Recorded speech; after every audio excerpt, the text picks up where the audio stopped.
This may seem like a very obvious thing. Like, honestly, this may be extremely obvious, but I think it's very important for you to know this. If you are looking to get more clients, right, especially high quality clients, there is one aspect of the engagement side of things that you really need to bear in mind. And that thing is, you need to start celebrating the wins of your prospects, right? You have to start celebrating the wins of your prospects because time and time again, we are reaching out, right? We're doing the outreach, we're reaching out to new prospects, and we're reaching out cold, like ice cold, like freezing. Like we can go in the freezer right now and you're in there. You are reaching out cold. And when you reach out cold, not only do they not know you, they do not trust you. They have no reason to trust you at that as well. So when it comes down to the aspects of outreach and really positioning yourself as a key person of influence and the obvious choice in order for the prospect to see you as that and to engage with you in conversation, then it is in your best interest to really do a deep dive to see what is it that you can use to celebrate the wins of your prospect.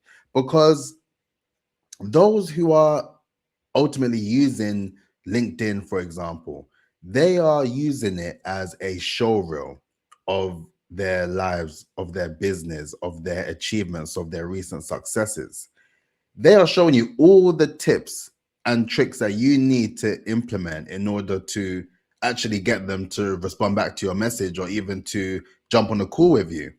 And for me, I feel like this is just a cheat code because you can really go from not being known at all to just really acknowledging their efforts and really picking on the things that you know would make them want to reach out to you. So if I use myself, for example, the other day I was doing outreach and whatnot, as per usual. There was one particular individual who I've been looking to speak to for weeks now. They just wouldn't reply to my message. They wouldn't get back to me. That's completely fine because a no isn't a no until they say no or go away, right? Remember that. So, with that in mind, I was looking around just to do a bit of digging and searching, due diligence, really and truly. And then I came across the idea that they had a brand new website. And I thought, wow, let me check it out because, as you know, I've been working on quite a few websites myself using Claude as well. So I've been using that to develop a lot of the content I've been doing based on the agency side of things and also what I'm doing with the 4 stages of brand authority. And speaking of the 4 stages of brand authority, if you are interested in building your level of brand authority, check out the free masterclass series that I launched the other day. It's 4 masterclasses starting from stage 1 to stage 4, and it has all the information in order for you to build your level of brand authority. So please do check it out, and also do let me know your thoughts, as I have plenty of things to be sharing with you in due course in regards to the 4 stages of brand authority. But when we get back into the actual element of the story now, so based on the idea that they had a new website, not only did I comment on their LinkedIn post, but what I also did was I went on a particular part of the website. I screenshotted that particular section because I really liked the process of what was done. And I pasted the screenshot into the message with the response of, and I'll just paraphrase here, but I was like really loving the UX design on this.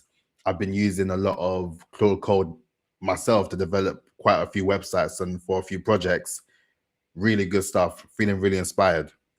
So I done that and I got the response. I finally got the response. I finally got the positive sentiment that the person wasn't ignoring me because they were just ignoring me, but then I just didn't give them something for them to want to have a conversation with me. They don't know me. They don't know me from nowhere. All they know is that I connected with them on LinkedIn and they accepted my request. That moment in between time from the connection accepted to the point of conversation, there has to be a middle ground of engagement, I would say. And with that middle ground of engagement, that can come in various different forms, right? And it doesn't even need to be that difficult or that hard. It can really be in the form of liking their content when they post something, commenting on their posts as and when you see something that is useful that you can actually provide a decent response. And when I say decent, not a oh that's great or great post or any of that nonsense. Like actually really talking about the reason as to why this post resonated with you and how it is actually quite interesting, right? That for you is what is going to make you stand out, and that will make them see your name even more. Because if you are not in the process of, being in the comments as and when, and also being in the DMs doing the outreach, then more often than not, if you are only doing it through the DMs, then people are only going to notice you from there. And based on all the various videos that I've done, you need to also focus on the idea of having various different touch points when it comes down to your ICP, being immersed in your ecosystem, as I always talk about. But then you have to position it in a way that makes the most sense.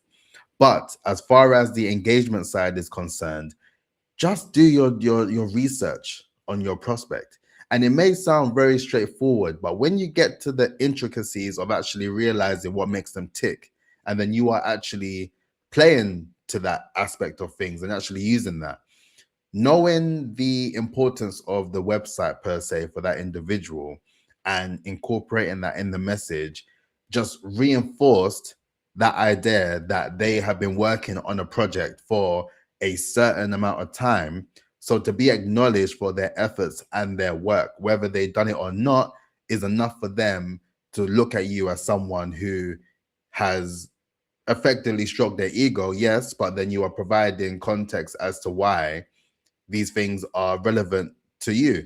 So with that, you now have a common ground. And when you have a common ground and then you get in the process of getting in conversation and you're conversing about various different things in relation to that said topic, then you are then in a position where you can segue into the aspects of seeing how you can help them, or flagging a particular pain point that you've noticed that you feel like you can assist with and support. But you have to go through the process of celebrating the wins of your prospects, because if you celebrate the wins of your prospects, those wins will be recognized as something that they will remember you for. And then through that, they then become a lead and ultimately a client. And ultimately, as I mentioned, more revenue for your business. So let me know if you found this useful. Please like, comment, and subscribe. And honestly, these things, yes, it takes time, but it's easy. It's easy wins that you can pick up. And as those easy wins compound over time, that is actually how you build and nurture a list of leads, warm leads, hot leads, that you can actually build those necessary relationships with in order to turn them into clients for your business. So that's it. That's it for me today. Peace out. Look after yourself, and I'll catch you tomorrow.